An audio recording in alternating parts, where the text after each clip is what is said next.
Angah, boleh tolong belikan mak bawang? Mesti dah boleh, Mak. Kejap ya.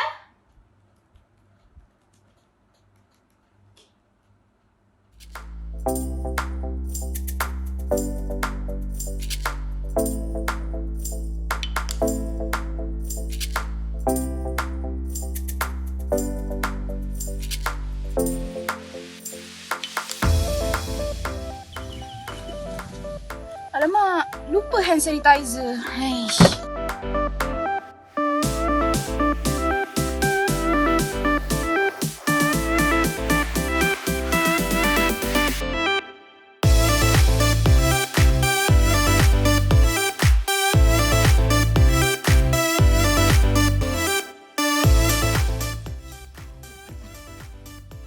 Hai semua. Okey, baiklah. Sebelum saya pergi beli bawang untuk mak saya, jom kita berbincang tentang kajian kami yang bertajuk Pengalaman Kesyukuran sepanjang menempuhi tempoh Perintah Kawalan Pergerakan demi Kesejahteraan Hidup. Baiklah, memang tak dinafikan sepanjang krisis pandemik COVID-19 ini berlangsung, ramai orang berada dalam situasi yang sangat ketakutan. Namun begitu, kami juga ada mendengar bahawa terdapat segelintir rakyat Malaysia yang sangat kreatif dengan melakukan aktiviti-aktiviti yang positif dalam menghadapi krisis ini. Jadi, kami ingin mengetahui dengan lebih mendalam bagaimana orang ramai menghadapi krisis ini dengan melakukan alternatif yang positif. Kajian kami terbahagi kepada dua fasa. Di fasa yang pertama, kami telah menemubuat 5 orang informan yang dipilih secara rawak. Hasil daripada temubuat tersebut, kami telah lakukan analisis tematik. Nanti, hasil perbincangan tersebut akan kawan saya terangkan dengan lebih lanjut. Jadi kita beralih kepada fasa yang kedua, iaitu fasa soal selidik. Untuk soal selidik, kami telah memilih beberapa tema daripada fasa pertama, kemudian kami bangunkan borang soal selidik tersebut. Setelah borang soal selidik tersebut siap, kami agihkan melalui Google Form. Dan kami berjaya mengumpul sebanyak 188 orang responden. Dan data perwakilan responden tersebut adalah seperti berikut. Daripada jumlah keseluruhan responden kami dapat dilihat bahawa sebanyak 25.5% responden merupakan lelaki, manakala sebanyak 74.5% responden merupakan perempuan. Dan range umur responden yang paling tinggi adalah daripada kalangan umur 18 tahun hingga 23 tahun dengan nilai peratusannya ialah 57.4%. Manakala bangsa responden yang paling tinggi adalah bangsa Melayu dengan nilai peratusannya ialah 64.4%. Dan agama yang paling ramai anuti adalah agama Islam dengan nilai peratusannya ialah 69.1%.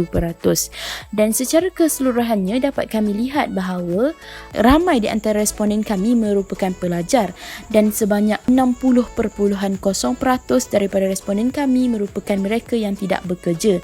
Hal ini memang telah kami jangkakan kerana majoriti responden kami adalah pelajar dan sebanyak 92.0% daripada 188 responden sedang berada di rumah mereka semasa tempoh PKP ini.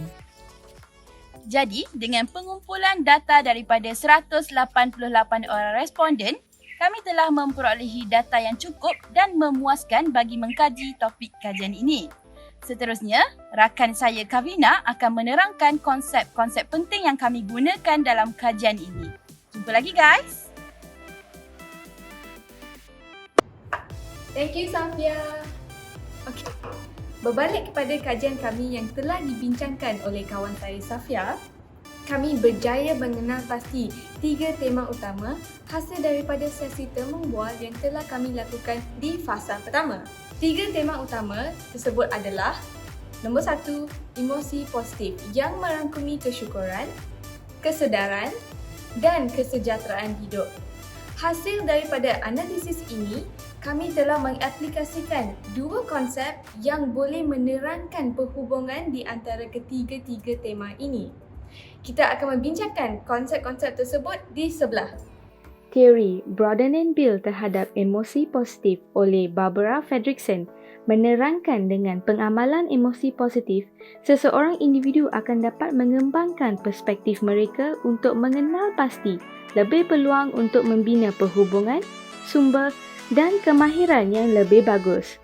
Ini akan menghasilkan peningkatan terhadap kesihatan dan kepuasan hidup individu tersebut. yang akhirnya akan mencetuskan lebih pengalaman emosi positif. Pendekatan kesejahteraan hidup psychological reef pula mencadangkan bahawa terdapat 6 aspek yang boleh mengukur tahap kesejahteraan seseorang individu. Aspek tersebut adalah penerimaan diri, perkembangan peribadi, perhubungan positif, autonomi, makna dalam hidup dan penguasaan kemahiran persekitaran.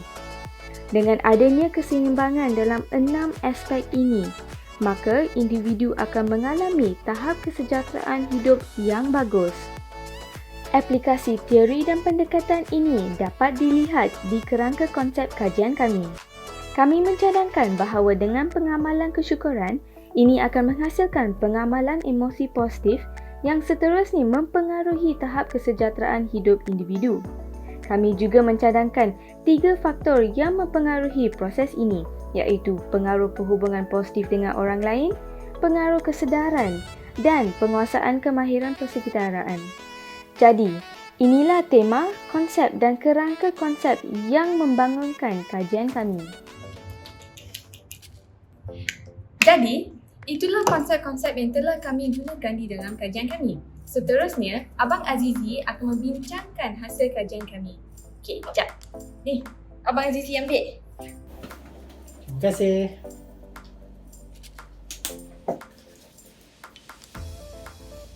Barulah wangi dan selamat. Hai guys. Baiklah, hasil daripada dapatan kajian kami sangat menarik dan membuka mata kami. Kajian ini mempunyai beberapa hipotesis yang kami bangunkan untuk menjadi garis panduan kami dalam menjalankan kajian ini. Dengan menggunakan perisian SPSS versi ke-26, kami dengan jelasnya mendapati bahawa wujudnya hubungan positif yang rendah dan sangat signifikan antara kesyukuran dan kesejahteraan hidup. Justeru, hipotesis 0 iaitu apabila tahap kesyukuran individu meningkat, tahap kesejahteraan hidupnya akan juga meningkat dapat diterima.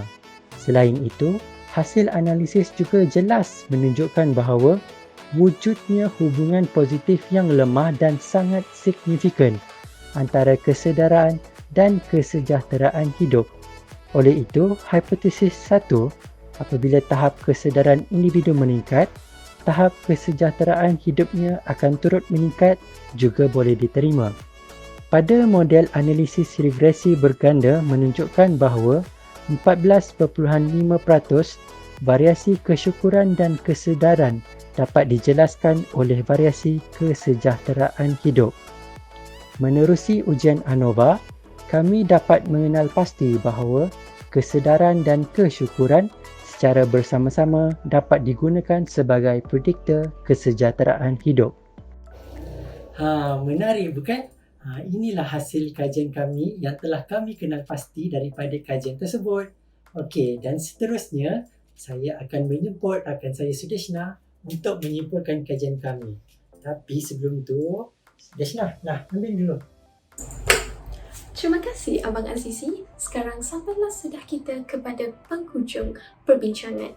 Walaupun kajian ini mempunyai pelbagai kebaikan, tetapi tidak dapat dinafikan bahawa kajian ini mempunyai beberapa limitasi yang harus diberi penelitian. Antaranya ialah kajian ini berbentuk kajian ringkas atau dikenali sebagai cross-sectional study yang menyebabkan data yang diperolehi ini kurang seimbang. Walau bagaimanapun, kami telah mengutarakan beberapa cadangan penambahbaikan, antaranya ialah untuk melanjutkan tempoh kajian ini dilaksanakan. Dengan pelanjutan tempoh ini, kajian ini akan memperolehi data yang lebih berguna. Selain itu, ia dicadangkan untuk memperolehi 2 jenis data, iaitu data sebelum perintah kawalan pergerakan dilaksanakan dan data selepas perintah kawalan pergerakan diselesaikan untuk memastikan data yang lebih komprehensif diperolehi bagi tajuk kajian ini. Walau bagaimanapun, kajian ini menyatakan bahawa kesyukuran merupakan satu aspek penting yang wajar diamalkan oleh setiap individu dalam diri mereka, terutamanya dalam krisis seperti ini. Emosi positif juga merupakan satu aspek penting yang wajar diamalkan oleh setiap individu untuk memastikan kesejahteraan hidup mereka, terutamanya dalam krisis pandemik COVID-19 ini. Dengan adanya penghayatan emosi positif, wujudlah sikap mindfulness, dan dengan ini mereka akan dapat menerima perubahan yang berlaku di persekitaran mereka dan mengadaptasi kepada perubahan tersebut sebagai salah satu rutin harian seperti mana yang kita lalui pada musim PKP ini. Setakat inilah perbincangan kami tentang kajian kami ini. Diharapkan hasil kajian ini dapat membuka mata pelbagai pihak dan memberi manfaat kepada anda semua. Sekian, terima kasih. Oh, jangan lupa ya, peringatan daripada kami. Jangan lupa untuk menjaga kebersihan diri anda dalam musim PKP ini. Pastikan anda sanitize tangan anda pada setiap masa dan juga cuci tangan anda pada setiap masa. Jutaan terima kasih juga kami ucapkan kepada semua pejuang Barisan Hadapan Negara Malaysia. Jasamu amat dikenang. Sekian, terima kasih. Stay safe, stay positive.